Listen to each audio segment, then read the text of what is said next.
this space. You were a bit of an outlaw. I mean, you had links from the industry from back in the day, like UK Record Shop. You definitely supported the album and the type of things. They got there. AJ. Yeah, man, you know, big up. And like you had Wretch on the intro, whatever else was going on. Like you've had links in the scene and that. too. So it's not like you fully started from the outside. But at the end of the day, you just... Yeah, but they started from the outside. That's why we knew each other. Fair. But as it pertains to you, sir, you definitely have carried this thing like you're just taking shots from outside the box. Like you're not trying to get... Like if links come along the way, they come off the result of hard work. You're not trying to get there through the links and the connections and that. Yeah. But it just seems like, obviously, as you continue to put in more work, and as the podcast continues to become more and more of a fixture, I just think that you, in the eyes of some people in the industry, you mean more. So I just think that you naturally will be more like... And me too, don't get it twisted. Big Dee Gully, you know. Get me, Big Dee Gully, you know. Don't ever get it twisted. You know, mad. Washing. Well, obviously, naturally. Equalizer 4. Listen, better pay me my money, man. Monday. Want my money, man. Monday, B. You got till Monday, man. You know, I send in the dog for you. Yeah, me gone. But real talk, though. I just feel as though... Through the window. Yeah, through the wall. To the sweat drop from no. Yo. Why? Nah, come on, bro. Come on. I just feel as though, in all seriousness, though, raw. Get to the point. I feel as though the point I'm making is that as you continue to do your thing and as you continue to make moves, I just think the moves that you're making are just gradually just connecting you to the same, connect you to the industry, bro. You're not an outsider. As much as we conduct ourselves in a certain way and we're not begs and we're just doing our thing, I just think that the industry, you might not have been knocking on their door, but I think they're going to be knocking on yours, is what I'm trying to tell you, big man. So I'm trying to tell you, big man. So in that way, that perspective, then you're basically saying it's not me, it's them. First off, then you're also saying I have to answer the door if I want to be in, basically. So rather than me being in the industry, you just think it could happen rather than I become industry. I think it's just gradually happening, man. I just think there's only so big that you're gonna get, and still be able to just, and that goes for anybody. There's only so big someone's gonna get without some facet of the industry understanding that they need to connect now with that person or that entity. They can't be this big and be unconnected. You're too big to not be linked in with someone. And that's what happens, man. Do you know what I think, bro? I think that there's people in the industry that have probably knocked heads before and said, yeah, don't invite my man and that, you know what I mean? Like, block him out a bit more. Yeah. Because he's getting too close. That was the whole point of my rant, bro. Yeah. Because the last episode... Sorry. I did say as well that the gatekeeper talk and the industry stuff, I'm going to leave it in 2025. Right. And it's still 2025. Yeah. So to touch on it lightly in reply to you, I don't think I'm in the industry like that, and I actually don't want to be. Do you know what I'm trying to say? If I've got links and patterns, then I've got links and patterns, bro. You know, we've got technology now, bro. We've got Instagram, we've got Snapchat, we've got YouTube, we've got TikTok. We've got all of these things, bro. That's crazy. They're cold, bro. Like, you can do whatever you want. You can put content out continuously every day. Yeah, you can. I think there's an element of like acceptance. Do you know what? It's good to talk about this actually, Cody. What is it about the industry that people love so much? Why do people, that are not properly in the industry seek to be in it so much? Validation. Yeah. Like, are you stamped as like an official platform if... I don't know, if, we can use an example. I don't know, if Link Up TV have like come and filmed you behind the scenes and interviewed you now, are you in the game now? Is that what that means? Or what does that mean, like? To a degree it does. Because at the end of the day, it's no different to what it meant to get signed once upon a time. There's all these they're like landmark moments, innit? In the journey, innit? And you go, you know what, once I jump over that hurdle there, then I'm gonna feel authenticated. I'm gonna feel certy, because it's like nowadays, rappers, you get me. If I'm popular enough and I got my strategy together, label or no label, I can do my thing. But that'll bring me back to my same point though, because again, there's only so big you can get, and so you might end up doing a deal that's not a classic record deal. Yeah. But you'll end up doing some form of partnership because you need to get out there more. Right. And so someone like Bouncer, if I can mention as an example, I'll say.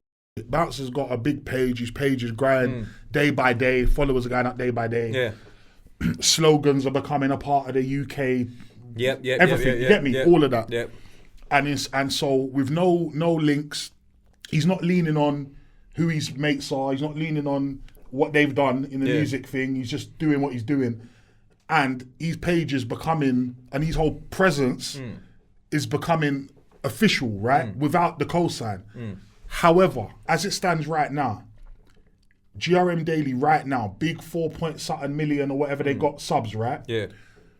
As good as Bouncer's done and as good as he seems primed to continue to do, like there's no way. It's like, bro, yeah, he's 30 now, but it's like if Bouncer had a show with GRM Daily tomorrow on their channel with their 4 million subs and that, like that would be, I know he doesn't care about that and I know we're never going to see that, but what I'm saying is something like that would still be like a next level plateau. It would be still. And there's enough man like that. It's like enough man like, right, they got their own motion, they got their own channel, everything's going in and that. But it's like, let them get a little feature on Complex UK's YouTube, a little weekly something, or a little something on GRM, or I know what you mean. You get me? Yeah, so there's still room for them kind of platforms to give you that stamp. Billy the GOAT, bruv. It's a perfect example, bruv. Someone is sending all them guys through, like, groundwork, No, he did. No, I'm saying Billy the GOAT did his interview. He had a series on GRM. Where he was doing the interviews of all the rappers. Him and Tiny Boost and him and... a few people. Backrow G. A few people. Loons. And prior to doing that, Billy already was doing his thing and very much operating within his own something. And groundworks, like you said. But it's still that stamp of that GRM series. Do you know what I think it is? I think it's this, bro. I think it's access. And it's also leverage. Access and leverage. So I'll break it down, right? So access and leverage, what do I mean by that? Let's give you an example. Posty, has access and leverage. That's literally a superpower in the game that we're in, because him and Pierre went out and done the original works to build a platform. Yeah.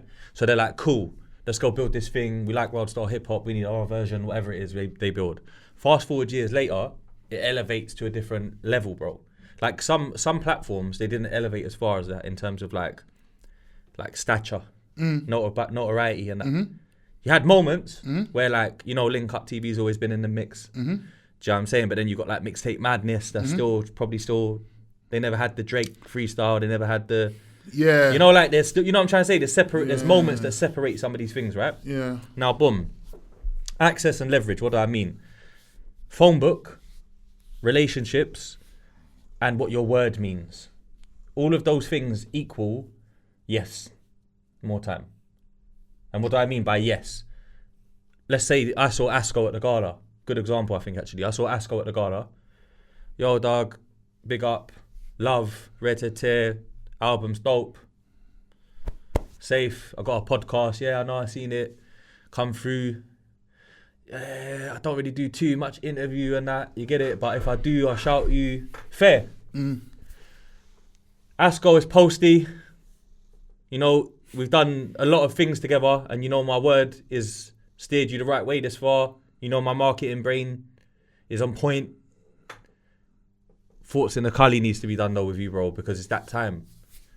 Now, come on, bro, man. We done the premiere, we done the rare. You know me. Yeah, go on then. I want to chat to you, actually. It's you. And Akali, go on then.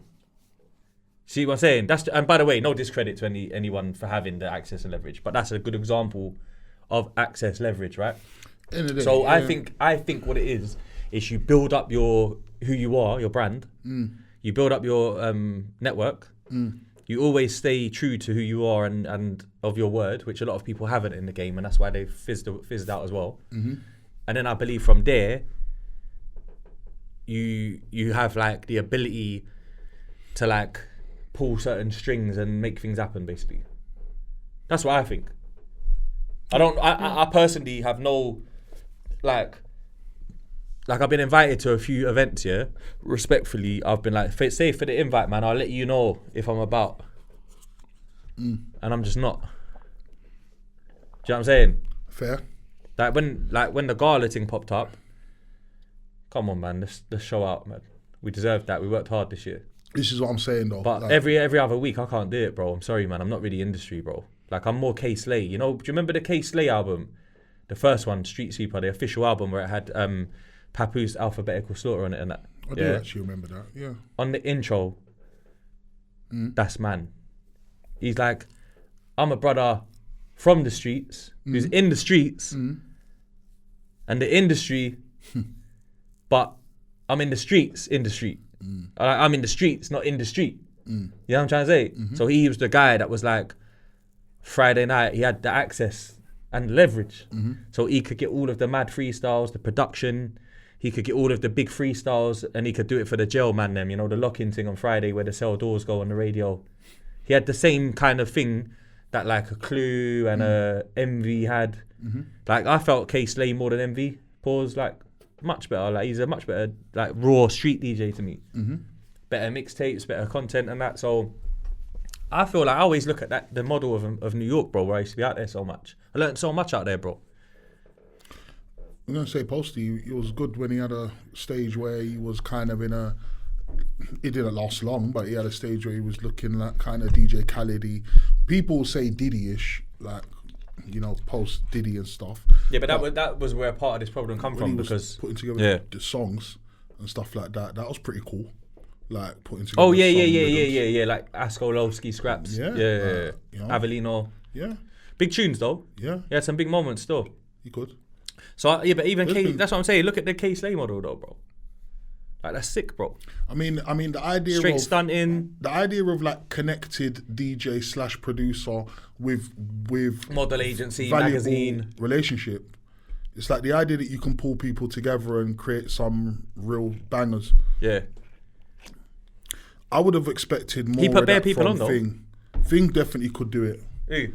Kenny All-Star. Yeah. Kenny All-Star today could definitely, if he chose to. What's he like? You met him? He got Kenny. No, I've met him. Mate. I feel like I met him once, but I don't know him. I don't know him. Have a relationship with him, but he seems cool to me. I think we should interview him. I would like to, because he seems like a cool guy. I think we should interview him. And he's definitely like, you know, previously, man could have said the same for Charlie Sloth, in the sense that had he had chose to really pursue that lane, man could have really been that DJ Khaled-y guy.